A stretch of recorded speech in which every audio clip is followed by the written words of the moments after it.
The lower end में it is much less expanded as compared to the upper end. इसमें lower end की 5 surfaces हैं, ठीक है. The surface जो बिल्कुल interior border के नीचे है, this is the anterior surface. Anterior surface को आप देखो तो it is smooth upper part में और नीचे वाले part में थोड़ी सी ये rough end है.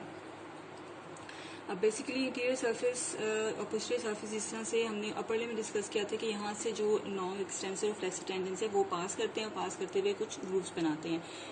अच्छा, इस तरह से अगर हम मीडियली मूव करें तो ये जो प्रोजेक्टिंग डाउनवर्ड्स है, हमने कहा था कि बोनी प्रोजेक्शन है जो कि डाउनवर्ड प्रोजेक्ट करी थी मीडियल मेल्यूलस, और ये मीडियल मेल्यूलस कंटिन्यू करती है upwards and this whole is the basically it is projection of the medial surface of the lower and.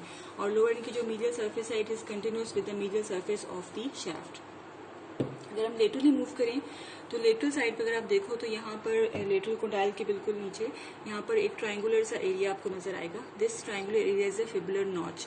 Fibular notch क्यों कहेंगे इसको? बिकॉज यहाँ पे जो लोअर एंड है फिबुला का वो आगे आर्टिकुलेट कर रहा है, ठीक है. अच्छा, पोस्टीरियरली जाएंगे पोस्टीरियर सरफेस पे टुवर्ड्स जो सोलर लाइन के साथ है, this whole is the posterior surface. Posterior surface में again it is a rough and surface having several grooves.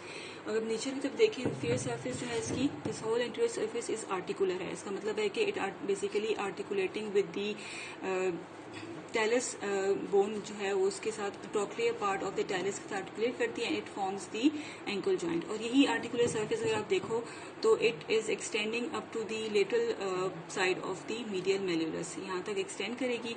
So this is the whole is inferior surface is the articular surface. तो lower end की 5 surfaces हो गई. Anterior surface, medial surface having the medial malleolus, lateral surface having the fibular notch, posterior surface rough end having grooves, and the inferior surface which is articular and takes part in the formation of the ankle joint.